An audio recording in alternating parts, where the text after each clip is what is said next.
Hope आप लोगों के पेपर्स बहुत अच्छे गए होंगे. Even I am very impress, आप लोगों ने काफ़ी अच्छे पेपर दिए थे और आई होप कि नेक्स्ट सेमेस्टर में आप इससे भी अच्छा करोगे. सब लोगों ने बहुत अच्छा परफॉर्मेंस दिया है एंड आई रियली होप कि आप नेक्स्ट सेमेस्टर के अंदर इससे भी अच्छा और बेटर परफॉर्मेंस करो.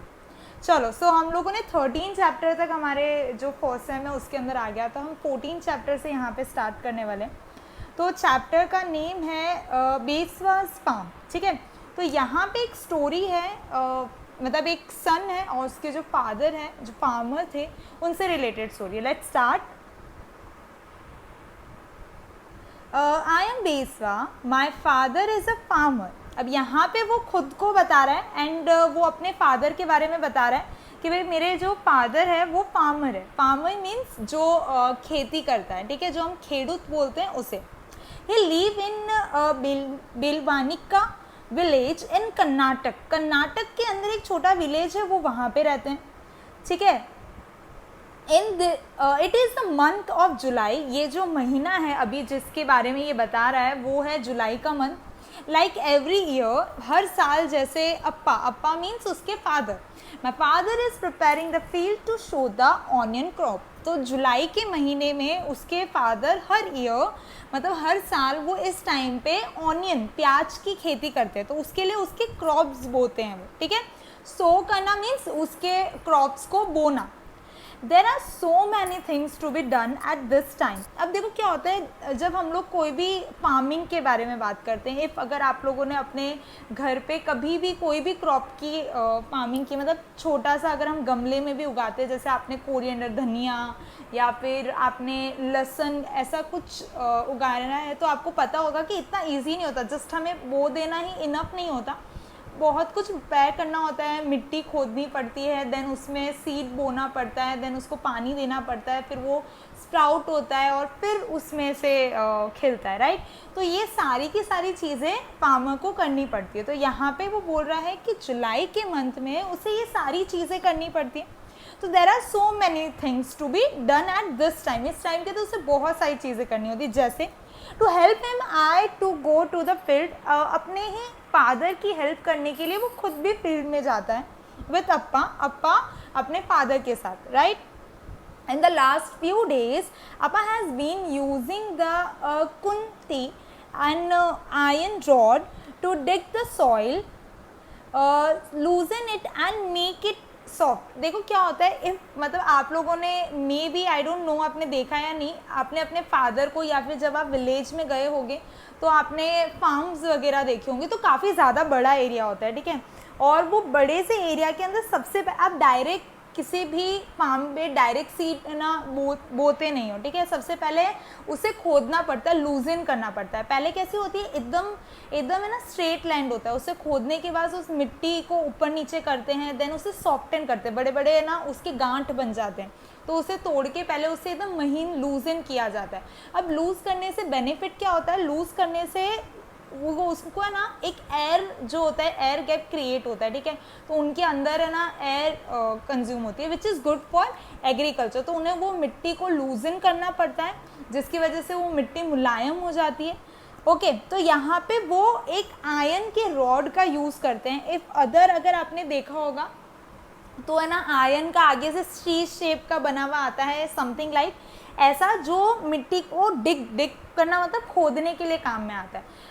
ऐसे कुछ इंस्ट्रूमेंट आते हैं जिससे आप है ना मिट्टी को खोद सकते हो. ठीक है, आयरन होता है आगे और पीछे से लकड़ी होती है जिससे आप उसे पकड़ सकते हो और फिर उसे डिग करना होता है, या फिर हल का यूज़ किया जाता है. आपने बहुत सारे पिक्चर्स में भी देखा होगा कि बैल होती है, हल होता है, उसका यूज़ करते हैं. और आज के मॉडर्न टेक्नोलॉजी के अंदर ट्रैक्टर का यूज़ किया जाता है. तो सबसे पहला मेथड क्या है, यहाँ पे ध्यान रखना, हम लोग मेथड भी देखते जाएंगे. सबसे पहला मेथड है मिट्टी को लूजन करना, उसे खोद के उसे लूज सॉफ्ट कर देना. ठीक है, चलो आगे चलते हैं. Yes, showing the seeds. This year also my father will show onion seed in the field. The bullocks will pull the कोरकी and Appa will walk behind them. अब देखो क्या होगा कि मिट्टी को लूजन करना है, तो मैंने आपको बताया कि बैल का यूज़ किया जाता है. ठीक है, जैसे बुल्लक्स होते हैं उनका यूज़ किया जाता है कि वो लोग है ना उसे खींचते हैं, जोतने के काम में आता है। तो क्या करते हैं, यहाँ पे आपको पिक्चर दिख रही है, वो जो बुल्लक्स हैं उनसे वो बांध दिया जाता है लकड़ी का, और वो नीचे से आयरन का होता है, ठीक है। अब वो जो खेड़ूत होता है उस आयरन को मिट्टी के अंदर दबाता है और बुल्लक आगे चलते हैं और वो खुदती जाती है, ठीक है। तो हर साल जो उसके फादर है वो सीड बोने के लिए ऐसा करते हैं, ऑनियन के सीड बोने के लिए। तो पहले ना बुल से बांध लिया जाता है, देन उन्हें पुल मतलब उन्हें खींचते हैं, वो लोग जो बुल होते हैं वो खींचते हैं। तो वहाँ पे जो इंस्ट्रूमेंट दिया हुआ है, जो इंस्ट्रूमेंट उससे वो उस मिट्टी को लूजन करते हैं, ठीक है। तो उसके पीछे पीछे उसके अप्पा को चलना पड़ता है। स्प्रिंकलिंग द सीड, जैसे जैसे मिट्टी खोदती जाती है, ठीक है, एक लाइन के अंदर वो खोदते जाते हैं और उसके अंदर ही वो सीड भी स्प्रिंकल करते जाते हैं। जो अपन बोलते हैं ना कि छांट देना, या फिर आप लोगों ने सुना स्प्रिंकल मतलब वहीं पे ऐसे उछालते जाते हैं, जिसकी वजह से उसके अंदर वो सीड्स बैठ जाए, वो लाइन है उसके अंदर, ठीक है। तो sprinkling the seeds, I would also like to do this just like my अप्पा। अब जो पर्सन जिससे हम बात कर रहे हैं तो उसे भी ये काम करना पसंद है, तो वो अपने अप्पा के साथ करता है, ठीक है। But Appa say that it is necessary to drop the right amount of seeds at a regular distance। देखो क्या होता है, हमेशा जब भी आप सीड को बो रहे हो तो आप एक ही जगह पे बहुत सारे सीड्स नहीं डाल देते हो, ठीक है।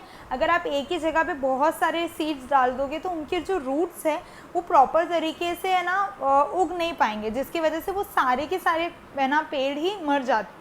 तो बहुत ज़रूरी है कि आप दो सीड्स के बीच में डिस्टेंस रखो ताकि उनके रूट्स ईजीली फैल सके, ठीक है, बहुत इंपॉर्टेंट होता है।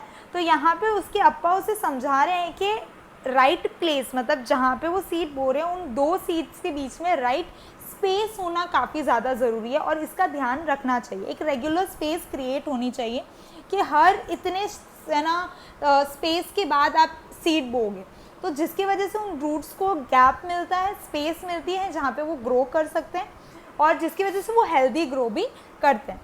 सो this is not so easy to do. इतना आसान नहीं होता जैसे हम लोग बात करते हैं स्प्रिंकल ही तो करना है, हम भी उछाल देंगे, ईजी होता है, नहीं, इतना ईजी नहीं होता। उन्हें बहुत देखकर प्रॉपर वे के अंदर उसे करना होता। He say that I may drop too many seeds at one place. I must wait till I am a little older to be able to do this properly। तो वहाँ पे वो बोलता है कि मैंने एक ही जगह पे काफ़ी ज़्यादा सीड्स डाल दिए। तो कोई भी काम करने के लिए हमें प्रैक्टिस की काफ़ी ज़्यादा नीड होती है। तो यहाँ पे वो कहता है कि मैंने ये चीज़ मैं सीख रहा हूँ, राइट। तो जैसे जैसे मैं बड़ा होता जाऊँगा, ओल्डर होता जाऊँगा, तो मैं इस चीज़ के अंदर परफेक्ट बनता जाऊँगा। इफ़ आप लोगों ने ट्राई नहीं किया है तो इफ़ आपके प्लेस मतलब आप जहाँ रहते हो वहाँ पे कोई स्पेस है या फिर आप गमला ला सकते हो, या फिर आप है ना जो बम्बू जो हम बोलते हैं ना कट्टे होते हैं, कट्टे जूट के जो बैग्स होते हैं उनका आप यूज़ करके उसके अंदर आप उगा सकते हो। आप लोग है ना धनिया उगा सकते हो क्योंकि वो चीज़ ऐसी है जो आपके काम में आती है, राइट। आप लहसुन गार्लिक उगा सकते हो और इवन प्याज की भी कर सकते हो। बहुत ज़्यादा अमाउंट में आपको करने की ज़रूरत नहीं है। तो आपको उस जूट के बैग में मिट्टी प्रॉपरली डालनी है, देन आप है ना उसके सीड्स ऑनलाइन आपको मिल जाएंगे या फिर आपको स्टोर्स पे भी मिल जाएंगे वो सीड्स, और आप ट्राई कर सकते हो कि किस तरीके से ये ग्रो करते हैं। और आप यही एक्टिविटी को प्रॉपरली बुक के अंदर नोट भी कर सकते हो कि कौन कौन से सबसे पहला स्टेप आपने क्या किया, आपने मिट्टी को खोदा, उसे इवन किया, सॉफ्टन किया, देन उसके अंदर सीड बोए, देन कितने डेज़ के अंदर वो बेबी प्लांट होते हैं वो स्प्राउट हुए, एंड देन कितने डेज़ के बाद आपने उनकी हार्वेस्टिंग की। तो एक तो ये फ़न एक्टिविटी हो जाएगी, आपको काफ़ी ज़्यादा मज़ा आने वाली है जब आप गार्डनिंग एक्टिविटी करते हो। और सेकेंडली आपको इस चीज़ के बारे में डीपली पता चलेगा that it's not easy work, ठीक है, बहुत ऐसे हार्ड वर्क है ये। तो इतने से छोटे से अगर आप बकेट वगैरह में कर लो तो यू गेट टू नो। चलो हम आगे चलते हैं। तो यहाँ पे वो बोलता है कि मुझे थोड़ा टाइम लगेगा ये चीज़ सीखने में कि रेगुलर डिस्टेंस कितने रेगुलर डिस्टेंस से मुझे वो सीड्स बोने, ओके। चलो द स्प्राउट्स अपीयर। अब क्या होता है, अब यहाँ पे पहले स्टेप में हमने मिट्टी को लूजन कर लिया था, सॉफ्ट कर लिया था। नेक्स्ट स्टेप के अंदर हमने सीड बो दिए। देन जो थर्ड स्टेप होता है, अब क्या होता है, छोटे छोटे बेबी प्लांट स्प्राउट करना स्टार्ट करते हैं। स्प्राउट करना मतलब उसके अंदर से एक पत्ती निकलने लगती है, ठीक है। तो इट इज़ नाउ 20 डेज, देखो जब सीड बोए थे उसके बाद 20 डेज बाद since the seeds were sown, जिस दिन सीड बोए थे उसके 20 दिन बाद the onion plant has started to sprout, उस बीज में से फुट के वो जो प्लांट है वो बाहर आने मतलब आप कह सकते हो बॉर्न होना स्टार्ट करता है या फिर ग्रो करना स्टार्ट करता है, राइट। तो वो स्प्राउट होते हैं, वो बाहर आते हैं। तो देख लो गैप कितना है, 20 डेज। 20 डेज के बाद 20 डेज उनको पानी स्प्रिंकल करना पड़ता है उनके ऊपर। तो जितना उन्हें पानी, सनलाइट एंड प्रॉपर सॉइल मिलेगा, फर्टाइल मिलेगा, न्यूट्रिशन मिलेंगे, तो वो 20 डेज के अंदर स्प्राउट करना स्टार्ट करते हैं। Along with onion plant which have also come up. अब विच क्या होते हैं, जैसे आप देखते हो घास, कई बार अनवांटेड प्लांट है ना ग्रो कर जाते हैं, मतलब आप उनका कोई सीड ग्रो नहीं करो। जैसे हम घास की बात करते हैं तो उसके लिए हमें सीड ग्रो करने की नीड नहीं होती, वो अपने आप ही ग्रो करना स्टार्ट कर देते, राइट। अगर आप मिट्टी को बहुत टाइम तक कुछ भी नहीं करते हो, ना उन्हें खोदते हो, ऐसे ही रहने देते हो, तो अपने आप कोई ना कोई प्लांट उसमें से उग जाता है। तो वो जो अनवांटेड अननेसेसरी प्लांट है उसे कहा गया, ठीक है। तो वो भी अपने साथ अपने आप ही उग जाता है उस ऑनियन प्लांट के साथ। And garden without being planted, Appa say that we must remove the weeds so that they do not take up all the water and fertilizer। देखो क्या होता है, अगर आप फार्मिंग कर रहे हो, अगर आप छोटे से बकेट वगैरह में कर रहे हो ना तो आपको इतनी प्रॉब्लम नहीं आएगी, लेकिन एक बड़ा सा फील्ड होता है उसके अंदर हम करते हैं तो बहुत सारे वीड, मतलब अनवांटेड प्लांट्स काफ़ी ज़्यादा उग जाते हैं। तो उन अनवांटेड प्लांट्स को उन्हें निकाल देना होता है। क्यों निकाल देना होता है? रीज़न ये है कि अगर आप उन अनवांटेड प्लांट्स को नहीं उगाओगे ना, तो जो भी आप पानी वाटरिंग कर रहे हो या फिर फर्टिलाइज़र डाल रहे हो, तो वो प्लांट्स भी ले लेंगे, उनके जो रूट्स है वो भी एक्वायर करेंगे। तो उसके वजह से जो फर्टिलाइज़र प्रॉपर ऑनियन की खेती को चाहिए वो उसे उतना नहीं मिल पाएगा। तो ये जो वेट्स होते हैं उनको अलग कर देना होता है, उन्हें निकाल देना होता है, ताकि जितना भी वाटरिंग या न्यूट्रिशन जैसे आप फर्टिलाइज़र दे रहे हो वो आपके मेन प्लांट पे लगे, ठीक है। तो ये अनवांटेड प्लांट उसे ना ले ले, इसलिए इसे रिमूव कर दिया जाता है। If there are too many weeds then the onion plant will not be healthy. देखो अगर बहुत ज़्यादा घास उग जाती है और आप उसे नहीं निकालते हो ना, तो आपके ऑनियन प्लांट जो आपने सीड्स सो किए वो अच्छे से नहीं उगेंगे, उनकी प्लांटेशन अच्छी नहीं होगी।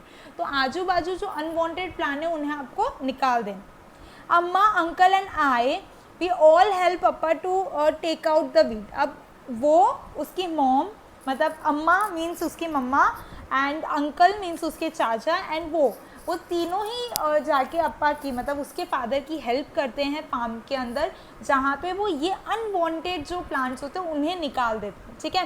तो ये इंपॉर्टेंट प्रोसेस है, ये ध्यान रखना। अब देखो हम एक बार रिपीट करते हैं क्या क्या प्रोसेस की। फर्स्ट हम लोगों ने सॉइल को लूजन किया था। सेकेंड हम लोगों ने सीड्स को मतलब उगाने के लिए सीड्स बोए थे। एंड द थर्ड इज़ वो छोटे स्प्राउट्स होने, मतलब वो बाहर निकलने लगे आफ्टर 20 डेज। एंड उसी के साथ हमने जो अनवांटेड प्लांट है उन्हें भी रिमूव कर दिया। अब ग्रोइंग प्लांट, अब प्लांट ग्रो हो गए। I am happy to see the plant growing. आपको बहुत खुशी मिलेगी इफ़ अगर आप लोग, मतलब बहुत पसंद है आपको प्लांट उगाना, तो वो जो फीलिंग होती है ना जब आप कोई चीज़, कोई प्लांट अगर ग्रो करते हो और वो जैसे जैसे बढ़ता जाता है, आपको एक अनवांटेड हैप्पीनेस मिलती है, मतलब बहुत मज़ा आती है। ट्राई करना, बहुत ज़्यादा हैप्पी फील होता है। So I am happy to see the plant growing. बहुत खुशी होती है उसे उस प्लांट को ग्रो होते हुए देखना। They are tall enough to reach my knee, मतलब अब उसके जो इतने बड़े हो जाते हैं वो प्लांट कि वो उसके नी तक आने लगते हैं, ठीक है। The leaves that started turning yellow and drawing up. अब वो जो ऊपर के लीव्स है वो कैसे हो जाते हैं, ड्राई अप होना स्टार्ट हो जाते हैं, ठीक है। येलो हो जाते हैं, येलो होने के बाद वो ड्राई होने लगेंगे। This mean that onion are ready to be take out. इसका मतलब है कि अब वो ऑनियन रेडी हो गए हैं कि उन्हें अब बाहर निकाल दिया जाए, ठीक है। वो जितना भी बढ़ सकते थे उतने बढ़ गए, अब इससे ज़्यादा नहीं होगा, तो आप उन्हें बाहर निकाल सकते हो। तो आपको कैसे पता चलेगा कि ऑनियन का प्लांट रेडी हो गया है? तो उसका साइन ये है कि जो उसके लीव्स होते हैं वो येलो हो जाएंगे या ड्राई होना स्टार्ट हो जाएंगे, ठीक है। everyone at home will have to work to take the onion out. It is important that this should be done at the right time. देखो बहुत ज़रूरी है, अगर आप उन ऑनियन को राइट टाइम पे नहीं निकालोगे ना तो वो गल जाएंगे, ठीक है, राइप हो जाएंगे, गल जाएंगे, जिसकी वजह से खेती ख़राब हो जाएगी. तो वो उधर जो भी उनके घर में लोग होते हैं वो सब साथ में मिलके ये एक्टिविटी करते हैं, परफॉर्म करते हैं, बिकॉज बहुत ज़रूरी है कि ऑनियन को राइट टाइम पे आप उन्हें निकाल लो. It is important that this should be done at a right time. If we are late, the onion will rot it the ground itself and all our hard work will be washed. मतलब यहाँ पे वो जो ground है वो उसी के अंदर क्या बोलते हैं, डिकम्पोज हो जाएंगे, आप कह सकते हो, वहीं पे गल जाएंगे, ठीक है. तो अगर वो ख़राब हो जाते तो आपकी जो मेहनत है, आपने सीड बोया, उसे इतना पानी दिया, फर्टिलाइज़र दिया, तो क्या मतलब हुआ, राइट. तो ये चीज़ ख़राब नहीं होने के लिए आपको राइट टाइम पे उसे निकाल लेना. Then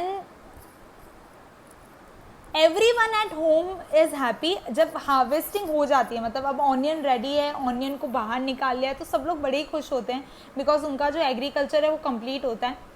this time the onion are big and healthy. अब इस टाइम पे क्या है, ऑनियन बिग है, हेल्दी है, काफ़ी अच्छे हैं. Amma and auntie use the एकली to cut the dry leaves. अब क्या करते हैं कि एक मैथड का नाम है एक ही, मतलब एक मेथड है जहाँ पे वो ऊपर के जो ड्राई लीव्स होते हैं उन्हें हटा देते हैं, और जो ऑनियन होता है, आपने देखा होगा आपके घर पे जो प्याज होता है उसे रख लेते हैं, उसके ऊपर का जो ड्राई लीव्स होते हैं उसे हटा रिमूव कर देते हैं, ठीक है. तो वो उसके टॉप से जो ड्राई लीव्स है उसको रिमूव करके ऑनियन रखते हैं. तो sharp and you have to be careful not to cut your finger. बहुत ध्यान रखना पड़ता है कि आप जब उस घास को, सूखी घास को कट कर रहे हो तो कहीं आपका जो हाथ है वो कट ना हो जाए, बिकॉज जो टूल आप यूज़ करते हो वो ज़्यादा धार वाली होती है, तो यहाँ पे उस चीज़ से केयरफुल रहना होता है. Amma and uncle feel the sacks मतलब बोरी, ठीक है, बोरी को फील करते हैं with onion, and Appa will take them in a truck to sell in the big market. अब क्या हो जाता है, लास्ट प्रोसेस उसे कैरी करके मार्केट ले जाया जाता है, जहाँ पे उनको सेल कर दिया जाता है. तो प्रोसेस कुछ ऐसा है, स्टार्ट में हम लोगों ने लूजन की मिट्टी, देन सीड बोए, देन उसके बाद छोटे स्प्राउट होने स्टार्ट हुए, हमने वीड्स रिमूव किए, देन वो प्लांट ग्रो अप हो गए, उसके बाद हमने उसके जो ड्राई लीव्स है उन्हें अलग किया, देन उसे सेक बोरी के अंदर डाला और फिर उसे बेचने के लिए रख दिया. तो इस तरीके से ये पूरा का पूरा प्रोसेस होता है, राइट. तो यहाँ पे आपका चैप्टर कंप्लीट होता है. इससे रिलेटेड जो क्वेश्चन आंसर्स है we will do in next session, जब हमारा जो नेक्स्ट हम लेक्चर इसी से रिलेटेड रहेंगे. तो जो आपके एनसीईआरटी के क्वेश्चन आंसर्स है और कुछ एक्टिविटीज़ है वो भी डिस्कस कर लेंगे, साथ ही साथ हम लोग जो उसके रिटर्न पार्ट है वो भी करने वाले हैं. अच्छा, तो एक्टिविटी क्या है आपके इस चैप्टर के अंदर? इस चैप्टर के अंदर एक्टिविटी ये है कि आप सबको कोई भी प्लांट, मैं ऐसा नहीं बोल रही कि आपको ऑनियन का ही ग्रो करना है, आप कोई भी एक प्लांट ग्रो करोगे और आप उसे प्रॉपरली नोट करोगे कि भाई आपने ना कौन फर्स्ट डे पे, जैसे आप लोगों ने मिट्टी को लूजन किया और वो सीड बोया, कोई भी सीड, आप धनिए का भी ट्राई कर सकते हो, वो ईजिली अवेलेबल होता है घर के अंदर, मेथी ट्राई कर सकते हो, ठीक है. तो वो सीड आपको उधर बोना है, एक छोटा सा ले सकते हो बकेट जैसा, या फिर अगर आप कहीं से भी जूट का बैग ला सको या फिर गमला ला सको, ऐसे कुछ के अंदर बोना है.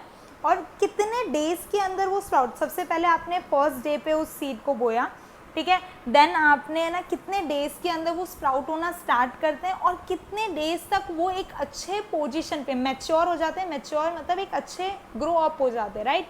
और आपने उनकी हार्वेस्टिंग कौन से डे पे की, तो डे वाइज इसे नोट करना है और मुझे बताना है. आप कमेंट सेशन के अंदर बता सकते हो कि आपने कौन से क्रॉप को शोन किया है. सो आई लाइक मुझे अच्छा लगेगा कि जब आप मुझे ये चीज़ शेयर करोगे कि हम ये एक्टिविटी घर के अंदर कर रहे हैं. Okay, thank you.